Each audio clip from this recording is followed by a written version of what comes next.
Hi, and welcome back to The Secret Life of Parkinsons. I'm Jessica Krauser, and I'm here with Brian Baker. Hello, Jess. Hi, Brian. Another great day. Yes, another great day it is.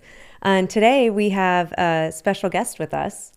A very special Yes, Dr. Soania Mathur. Hi.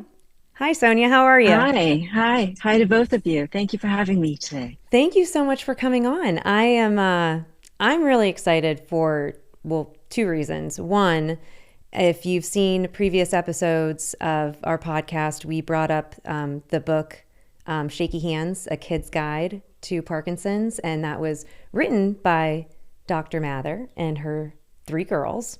So I already had a conversation with her about that because I absolutely love that book. But I'm also very excited because she was informing me about a study that is, I don't know if it's currently going on, but we'll get into that in a minute, but it's about women and Parkinson's. So that's going to be our focus today. So it's a study with women in Parkinson's or just a study with women? What? No. That didn't make sense. We'll just let that one go, but it's with women in Parkinson's. So before we get started, Sonia, if you can give us a little bit of your background and then we'll go from there. Sure. Thank you so much. So my background is I'm a family physician, but I've also been diagnosed with Parkinson's disease, now living with it for about 25 years almost. I was diagnosed at the age of 28, just as I had finished my residency in family medicine and was expecting my first of three girls. And so I don't do clinical practice anymore, but I work in fields of advocacy and research and education, primarily with different Parkinson's organizations and that sort of thing. So keeping myself busy in that way. I think that was pretty busy. So you are you do work with the Michael J. Fox Foundation, correct? Yeah. And yes. And you're on is it called PD Avengers? Yeah, I co-founded a global advocacy group called the PD Avengers about 2 years ago. And we're a global advocacy organization working to really advocate on behalf of the whole Parkinson's community. Mm-hmm. And we work in the areas of wellness and research and on a global basis. Okay. So is that then where the women's study came into play is through PD Avengers? That's exactly it. We recognized that there was a need for women across the globe to really understand how their health was impacted by Parkinson's in all hormonal life stages. So premenopause, perimenopause, and postmenopause. And the research just really wasn't there. We were hearing from women that, their symptoms were worse before their periods and during their periods, but no changes or adjustment to their medication or treatment was being made. So these sorts of complaints were coming our way, and we decided we needed to actually do something about it. So how is the study going? Is it ongoing? Is it complete? Where are you guys at? It's great. It's actually still ongoing. We basically developed questionnaires to gather information because we know that Parkinson's disease presents differently in women. We know that.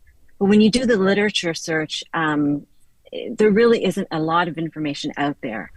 We know that women are more affected in terms of how it presents. We know we have more tremor, we have more mood and anxiety disorders, we have more fatigue, more apathy, more pain. But we also know that, women are affected more on a psychosocial standpoint. We have less health-related quality of life compared to men. We have feelings of not being heard. We have feelings of self-image and self-identity issues compared to men. So there's a whole host of issues that really haven't been addressed by current research. So we said, well, we need to first gather the information and then figure out what we can do with that information. So we partnered with the Michael J. Fox Foundation to deploy several questionnaires that asked women about their experiences with Parkinson's disease. And we're in the midst of doing that. So we have about 3,000 women that have replied to the questionnaire, and we're starting to compile the data now. Oh, that's awesome. And that can be accessed. Yeah, that can be accessed through Fox Insight, their online platform. I think so. It was a questionnaire, right? I think I took it. Yeah. But it's I hope you did. I did. But the thing that's interesting with that is, I remember answering the questions, but I never thought about some of those instances. So right. I answered them, but now it's like I want to go back and answer them again because it made me think of, the different times, like, the week before my period or during, sorry, Brian, this is going to be maybe you shouldn't have been on for this one, but Melissa, it's good. It's good for everybody to know. But in all honesty, I never tracked it that way because Right. my neurologist and my gynecologist, they actually both told me up front, they're like, I don't know how one deals with the other, so we'll just be learning together. And I'm like, okay. And so I never tracked it until I talked to you and looked at those questions. So now I have been tracking it. So for the past 3 to 4 months, it's this week, the week before, it is my worst week. I've been sleeping almost every day, a couple hours during the day. My dystonia is worse towards the end of the evening. And just overall, like my symptoms have been bad. And I'm like excited to see like, okay, next week, am I going to be back to normal? See, these are all things that guys just do. I have those same problems, and I don't have a menstrual cycle. So I don't see any difference in it. No, you touched on some good points, Jessica, because that's what happens. We know that women are anecdotally affected, but we don't know as women what to do about that. Yeah. So it's unfair for women to fairly be miserable for 2 out of every 4 weeks of their time, right? And the reason that neurologists and gynecologists don't address the issues because they really don't know what to do. Right. There are no guidelines for professionals at this point in time on what to advise women in terms of their hormonal cycle or premenopause or postmenopause, the different stages of life. We just don't have the information that we need in order to make those guidelines happen. And so women aren't being managed well, that we're not optimizing quality of life for women. And that's where this study is coming from, trying to address those issues and identify those gaps. And because of your personal experience with going through 3 pregnancies while being diagnosed, are you looking at that level or that area as well for women who are, because I know a couple, actually one girl in my young-onset group, she has little ones. So it's, is there a difference based on, your child's age because of the hormonal level? Is that being taken into consideration? That's our next questionnaire that's going out, is about pregnancy and childbirth. And because we know there's some information on the risk of Parkinson's disease or a risk to the pregnancy when you have Parkinson's disease. Okay. But there's very little, again, when it comes to guidelines. I mean, for each of my 3 births, I was treated quite differently. The first one was just a low risk pregnancy. They didn't really know what to do with it. And I just had my baby.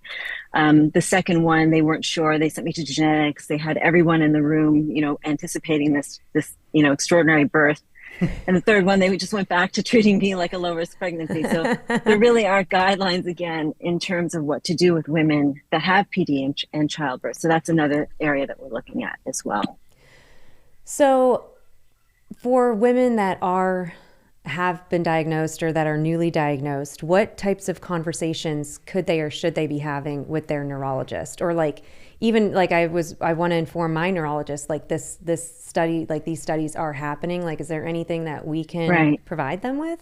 I think, Jessica, like any other part of this disease, we have to advocate for ourselves when it comes, and that's men and women, in terms of our care, in terms of bringing up issues that are important to us that are affecting our quality of life. And that goes with women as well. If you're experiencing difficulties and you've tracked it prior to your period or during your period, those happen to be your worst times, then bringing that to the attention of your movement disorder specialist, so that they can maybe adjust your medications. They can maybe say, take an extra pill at this time and see if that helps. We just have to advocate for ourselves because, as I said, there aren't any guidelines for them in order to guide their management. We have to sort of be proponents of it ourselves. Now, I know because you're going to be feeling lonely, Brian, that so much focus is on women, but the focus has always been probably more male dominated because more men are diagnosed with Parkinson's. But is there any, I don't want to say similarities, but is we have hormonal changes and we're seeing how that's affecting our Parkinson's. Do guys have anything is there any studies on that? That's an interesting question, and I don't know if I can speak to that. I haven't looked into it, but there are hormonal changes that happen in men as well with age and time. Um, in terms of what those changes are, I'm not Yeah. really sure. I Okay. think that maybe should be looked at. Yeah. Maybe just did a little research topic, Maybe I should just start. documenting things. Yeah. Maybe you never know. I think there was a long pause there. Where you don't think I can be capable of documenting things? No, that's not what it was at all.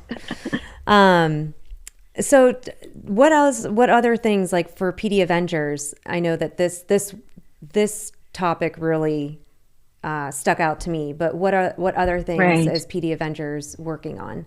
Well, there are a number of working groups that we have. Right now, we're trying to build the advocacy part of it. So numbers really help. We have about 6,400, I think, members across 93 countries around the world, and about 118 global organizations that have agreed to partner with the PD Avengers. And that helps us when it comes to policy change and going to governments or other, funding sources in order to increase research dollars and that sort of thing. Right now, the women in PD is one area we're working on. We have a wellness committee that works on aggregating sources of information and wellness classes, exercise classes, that sort of thing. I'm also heading up a medication equity group, and we're looking at care and medication access to different parts of the globe. Right now, we're working on a pilot project for Africa, looking at how to get medication, reliable source of medication to people in Uganda and Kenya. Wow. Because there they don't even have simple access to things like dopamine replacement, which is horrendous if you think about it, having to go without any medications.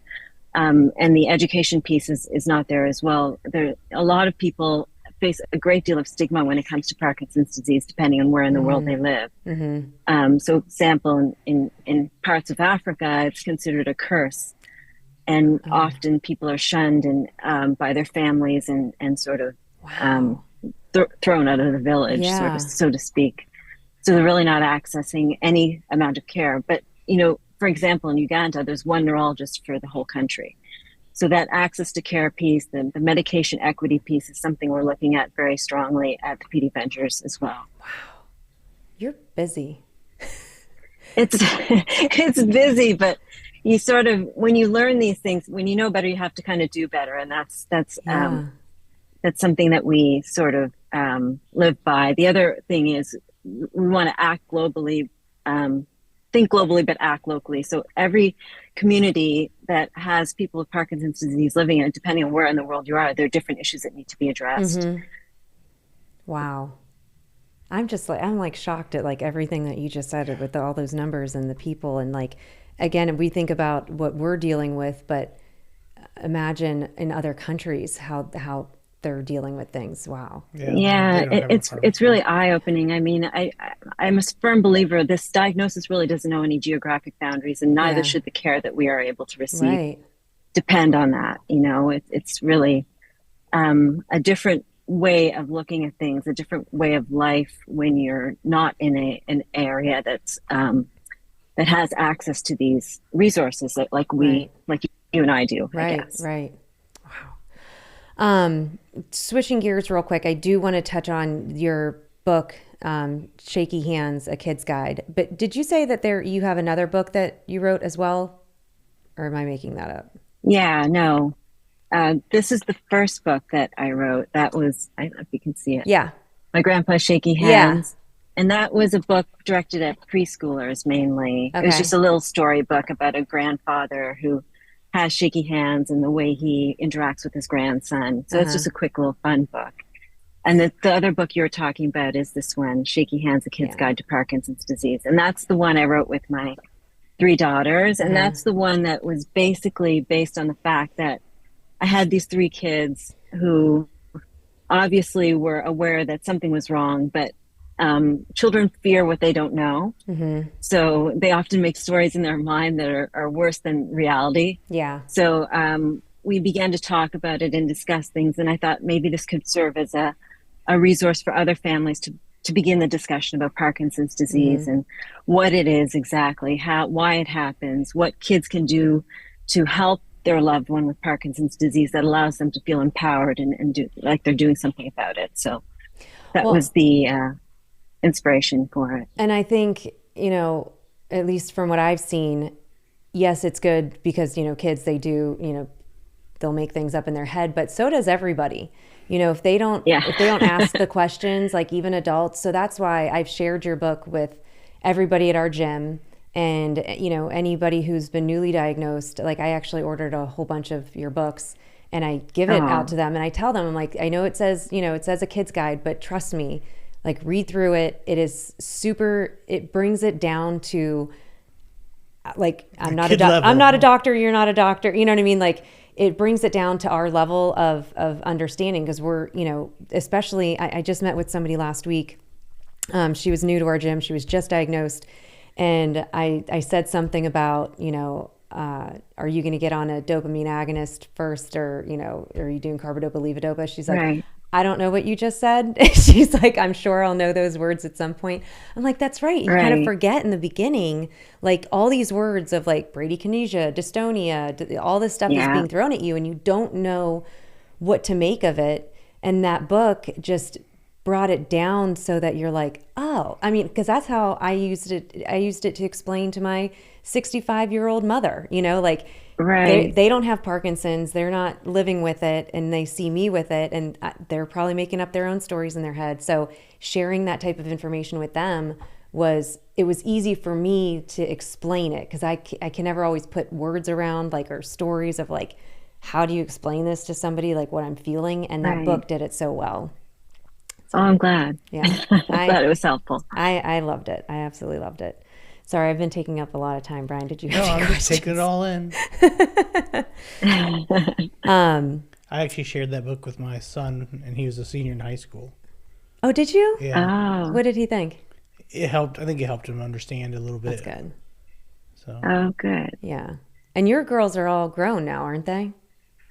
Yes, my goodness. Yes, they're all grown. They're 24, 22, and 18. Wow. So quite a bit older than when we wrote the book. Wow. But they're all still working actually within the field of Parkinson's. That's awesome. We've done webinars together and oh, cool. They've written things and participated in studies and that sort of thing. So wow, that's awesome. It's a family affair. That's very cool. That's cool. Yeah. Well, you've done a lot of amazing things for yourself, advocating for yourself, but just for the overall Parkinson's community worldwide. So thank you so much for everything that you have done and continue to do. I'm super excited to see all these, new fascinating studies that you guys are creating. So I will definitely be in touch and be following. Is there a website or anything like that for the Parkinson's Avengers? Yes, it's PDAvengers.com. PD Avengers. And did you say it is a part of Michael J. Fox Foundation, or is it its own separate thing and you guys are just partners? It's our own separate thing. Okay. Michael J. Fox Foundation happens to be one of our partners, one of our 131 partners. 131, that's right. Okay. It's a lot of partners. That's awesome.